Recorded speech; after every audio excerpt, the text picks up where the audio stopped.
បាទជំរាបសួរបន្ទាប់ពីយើងយល់អំពីការអនុវត្តផែនការគ្រូមុខវិជ្ជាទៅតាមថ្នាក់នីមួយៗហើយយើងចាប់ផ្ដើមមកការអនុវត្តទៅលើកិច្ចការគ្រូបន្ទុកថ្នាក់ម្ដងបាទយើងចូលកិច្ចការទី7ផែនការបង្រៀនថ្នាក់រៀនបាទផែនការបង្រៀន3ឆ្នាំឬផែនការថ្នាក់រៀនបាទអញ្ចឹងយើងចូលតំណ link ដែលយើងត្រូវអនុវត្តមកបាទអញ្ចឹងថ្នាក់នេះគឺពាក់ព័ន្ធតែមួយថ្នាក់ទេអត់មានដូចគ្រូមុខវិជ្ជាបរិញ្ញា10ថ្នាក់ធ្វើកិច្ចការទាំង10ថ្នាក់ទេតែគឺផែនការគ្រូបន្ទុកថ្នាក់នេះធ្វើតែមួយថ្នាក់ចប់ហើយបាទអញ្ចឹងនៅក្នុងចំណុចនេះគឺយើងកែនៅកន្លែងពាក្យសម្គាល់នេះមកបាទបានន័យថាក្នុងនាមខ្ញុំជាគ្រូបន្ទុកថ្នាក់អញ្ចឹងខ្ញុំចូលទៅដល់កន្លែងផែនការសម្គាល់នេះខ្ញុំកែកន្លែងនេះទៅថ្នាក់12បាទខ្ញុំគ្រូបន្ទុកថ្នាក់ទី 12B បាទអញ្ចឹងខ្ញុំកែមក12បាទអញ្ចឹងឈ្មោះសាលាខ្ញុំនាយកខ្ញុំប្រធានគណៈកម្មការខ្ញុំគឺពេលដែលខ្ញុំបោះឆ្នោតហើយខ្ញុំនឹងកែព័ត៌មាននៅកន្លែងនេះឈ្មោះខ្ញុំហើយលេខទូរស័ព្ទបន្ទាប់មកយើងដាក់ចំនួនសិស្សខ្ញុំគឺប្រហែល40 23បាទអូខេនេះអញ្ចឹងពេលដែលខ្ញុំបំពេញមកគឺយើងមានលទ្ធផលបាទលទ្ធផល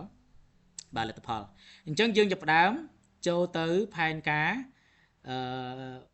ផែនការ3ខែនេះផែនការ3ខែបានន័យថាម៉េចយើងត្រូវគ្រប់គ្រងមុខវិជ្ជាទាំង10អញ្ចឹងយើងមានទិន្នន័យគ្រូមុខវិជ្ជាស្រេចហើយបាទយើងគ្រាន់តែចូលទៅកន្លែងនិទេសដើមឆ្នាំនេះនៅស៊ីតជាមួយគ្នានឹងស្រេចយើងចាប់ផ្ដើមទៅច្រោះថ្នាក់ទី10 12អី12 12B បាទអញ្ចឹងទិន្នន័យវាលុតទី 12B គេលុតមកខ្វាច់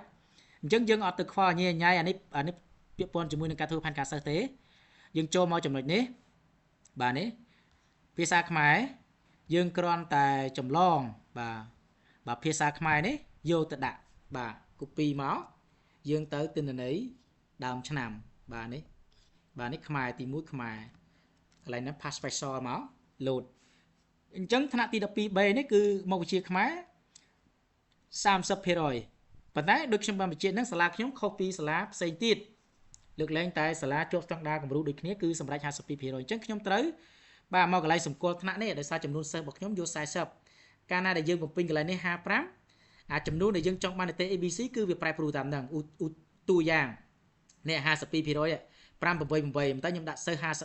ស45តើវាលោតពាក្យថា588ទៀតអត់ឃើញទេ599អញ្ចឹងខុសគ្នាអញ្ចឹងអត់អាចយកលេខមួយ link មួយតារាងមួយនឹងធ្វើជាសំណាក់បានទេអញ្ចឹងយើងត្រូវដាក់ចំនួនថ្នាក់ឲ្យបានត្រឹមត្រូវអញ្ចឹងខ្ញុំយកភាគរយនេះ12 20 20 38 10 0នេះយកទៅបិទភ្ជាប់នេះតម្លៃពិសេសនៅកន្លែងពណ៌ខ្លាញ់ក្តាមនេះហើយលទ្ធផលចុងឆ្នាំនៅកន្លែងនេះសម្រាប់មុខវិជ្ជាខ្មែរវានឹងលោតអូតូអញ្ចឹងខ្ញុំយកមកpass special បាទហើយនេះវាលោតមកអូតូស្រេចអញ្ចឹងរាល់3ខែលោកគ្រូយកលទ្ធផលលេខ ABC DEF យកមកបំពេញរាល់3ខែយកមកបំពេញនៅក្នុងសៀវភៅតែម្ដងបាទអញ្ចឹងហើយមុខវិជ្ជាខ្មែរមួយអញ្ចឹងយើងទៅគណិតអញ្ចឹងយើងមើលគណិតបាទនេះគណិត copy គណិតមកបាទ copy គណិតបាទផាសអញ្ចឹងគណិត 23% ទេអញ្ចឹង23% តែសាលាខ្ញុំអនុវត្តបាទ 52% អញ្ចឹងខ្ចីភាគរយ52របស់មុខវិជ្ជាខ្មែរមកនេះហើយអញ្ចឹងយើងទៅរូបវិទ្យាបាទនេះរូបវិទ្យាបាទរូបវិទ្យាយកមកដាក់មកបាទអានឹង0%ប៉ុន្តែ0%គឺសាលាខ្ញុំត្រូវតែសម្រេច52%ប៉ុន្តែ0%នេះគឺសិស្សមុខវិជ្ជារូបនៅក្នុងនេះគឺអត់បានជួយសិស្សនីតិ ABC ទេប៉ុន្តែត្រូវតែរំកិលសិស្សនីតិ F ទៅរកនីតិ E និង D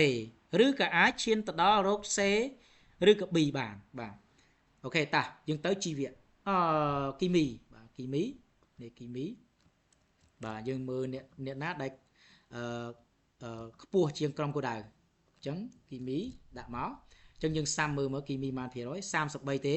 បាទក្រោម52ទេអញ្ចឹងយើងខ្ចីលេខភាគរយរបស់52យកមកប្រើសិនដោយសារអី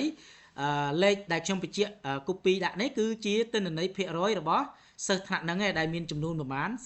40បាទ23ហ្នឹងបាទអញ្ចឹងយ៉ាត់ច្រឡំបាទអញ្ចឹងយើងទៅទៀត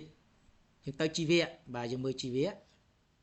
អូខេនេះជីវៈនេះអាចខ្ចីក្រុមគោលដៅ52បាទអញ្ចឹងបាន15%ទេបាទត្រូវតែបង្រៀន ជួយកូនសិស្សរំកិលពីឯមកបាទអញ្ចឹងលោតប្រវត្តិវិទ្យាបាទយើងមើលមកនេះប្រវត្តិវិទ្យាយើងមានលេខស្រេចហើយ copy ប្រវត្តិមកតែដើមឆ្នាំ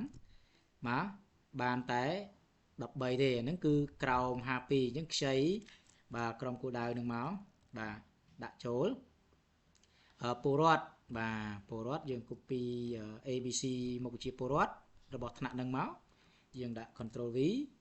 អូខេវានៅក្រោម 52% ទេយើងខ្ចីក្រុមគោលដៅ 52% យើងមកផាកកន្លែងនេះអីចាបាទម្ដងទៀតបាទតបមកផែនដីបាទមានថ្នាក់ណាខ្ពស់អត់ផែនដីបាទនេះលេខចំនួន ABC ណាបាទយើងដាក់លេខវាលុតភាគរយស្វ័យប្រវត្តិទេបាទអញ្ចឹងយើងមើលមកនេះក្រុមគោលដៅ38នៅក្រោម52ទេបាទក្រោមគោលដៅដែលយើងគ្រោងទុកទេបាទដាក់ចូលភូមិបាទយើងទៅជួភូមិនេះភូមិ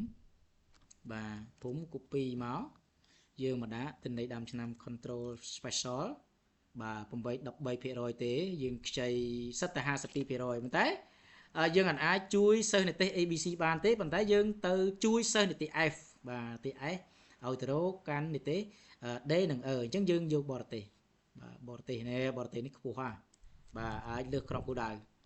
បាទអញ្ចឹងខ្ញុំយកដាក់មកបើលើស52យក66អញ្ចឹងយើងសាំមក50បាទ50អត់អីទេយើងយកក្រុមគោលដៅ52ទៅបាទកុំយក66បាទយើងទៅមិនដល់បាទនេះគឺហើយសម្រាប់គ្រូបន្ទុកថ្នាក់ប៉ុណ្្នឹងហើយបន្ទាប់មកគឺគាត់ចាប់ដើមធ្វើកិច្ចការ print បញ្ចេញទៅបាទ print បញ្ចេញគឺអត់មានអីពិបាកទេបាទយកបុកមកគឺនេះគេយើង print បញ្ចេញទៅ